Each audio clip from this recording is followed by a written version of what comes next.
Hello, everybody, and welcome to this episode of Crunch Time Movie Reviews. Today I'm going to be discussing the 2008 Christopher Nolan film, The Dark Knight. I'll be giving a brief summary of the film, followed by analysis on the story, characters, and music. Now let's get straight into the movie with a short plot summary.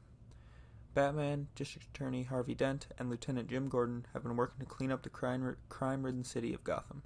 They've succeeded in destroying the mob, only for a new criminal, the Joker, to rise. Now they must work together to try and take him down. However, the Joker always stays one step ahead, destroying Gotham in the process. Batman must sacrifice everything to stop the Joker and an unlikely new villain. Now I'm going to take a deeper dive into the plot. Similar to the other movies I've reviewed, The Dark Knight has a very effective and impactful opening scene. Now, as I've stated before, the opening scene is one of the most important parts of any film. The opening of this movie starts with the Joker robbing a bank. But looking into this scene, it's a wonderful setup for the Joker's character and the rest of the movie as a whole.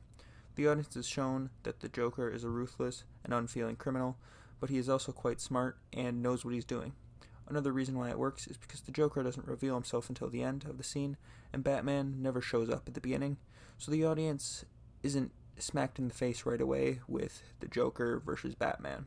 They have to figure out what's happening for themselves. After the opening, we're giving more standard exposition to introduce ourselves to the main characters Harvey Dent, Jim Gordon, and Bruce Wayne/Batman. At the beginning of the movie, they are all working separately to take down the Mafia in Gotham. Harvey is able to charge them in a court case, while Batman captures their accountant, who's protecting the Mafia money. After all of that is resolved is when the Joker starts to play a leading role in this movie, which is when it's really at its best. The Joker really elevates the other characters, but I'll get into that a little more in the character section.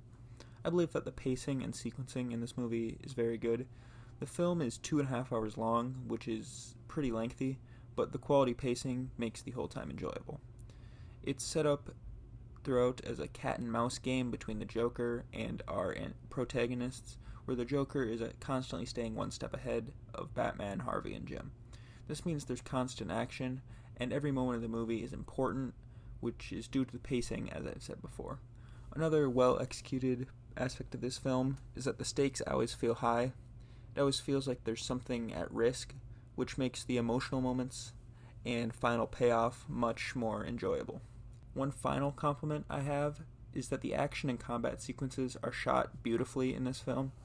There's a particular stunning scene where Batman is jumping off a building during the nighttime, and the city is lit up around him while his cape is spread and he's floating down through the city.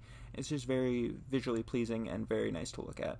The combat looks very good throughout.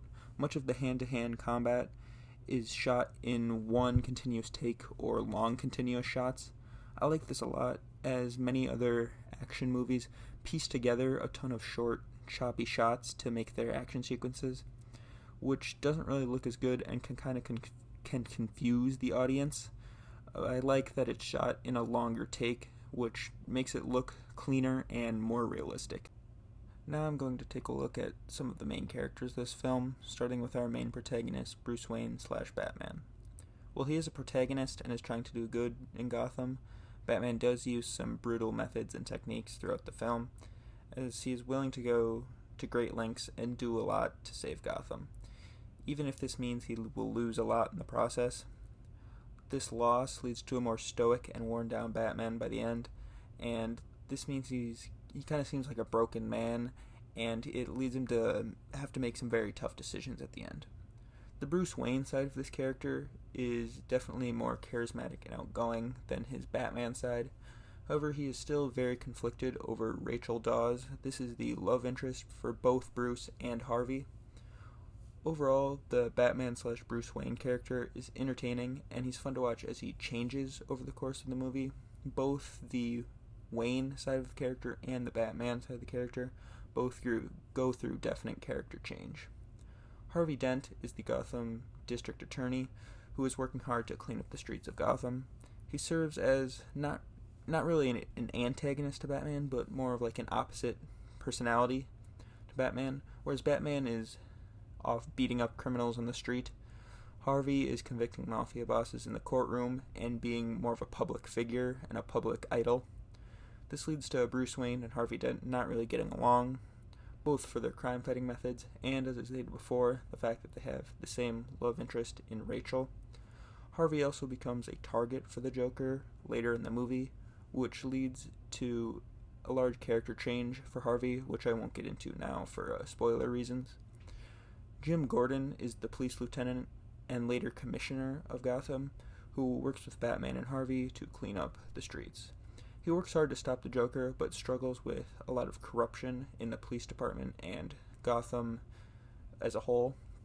Jim is a good character to show how hard it is to contain the crime in Gotham, as I said before, due to corruption and just widespread crime.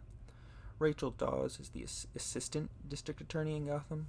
She was previously romantically involved with Bruce Wayne, but is now with Harvey, which creates a lot of conflict between them and tension, which builds throughout the film until it climaxes in the later half.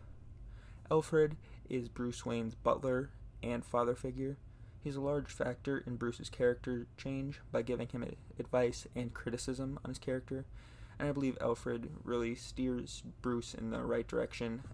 Now I'm finally going to dive into the star of this show and one of the best movie villains of all time, Heath Ledger's Joker. The Joker is a self-proclaimed agent of chaos with no morals who will go to great lengths just to prove a point, as shown many times throughout the movie. All of these attributes are perfectly encapsulated by Heath Ledger. For almost the entire movie, the Joker stays one step ahead of Batman and the police. He has no regard for any life, including his own, killing public officials and innocent citizens whenever he wants. All of this is done with a smile on his face. Even when captured, he is laughing the whole time. I can't express enough how much this character is enhanced by the acting job. The image of an insane yet genius killer is shown to perfection. Despite the severity and brutality of his actions, the Joker is still quite funny as well, which adds another layer to his character. Now I could go on and on about Joker, and many people have, but I'll leave it to you guys to watch the film and just see how terrific it is for yourself. In conclusion, the cast of characters works well together, and their acting is really on point throughout. Finally, I'm going to take a quick look at the soundtrack for The Dark Knight. The score was composed by the great Hans Zimmer. The music in this film really sets the tone very nicely from the very first shot. A lot of the music uses violin and string instruments, which creates a very dark and dreary feel. The action scenes feel a lot more intense to the music, and the emotional scenes feel a lot more serious and impactful. The Joker's theme is also perfectly creepy and chilling, as I said before, due to a lot of the violin and string instruments. As I said before, music makes a movie, and really just, if the music is good, most of the time the movie will be pretty good. And Hans Zimmer did just that in The Dark Knight, with, as I said before, a wonderfully dark, dreary, and gloomy sound to match the on-screen feeling, which for the most part is dark and sinister. In conclusion, 2008's The Dark Knight, directed by Christopher Nolan, is the peak of superhero films.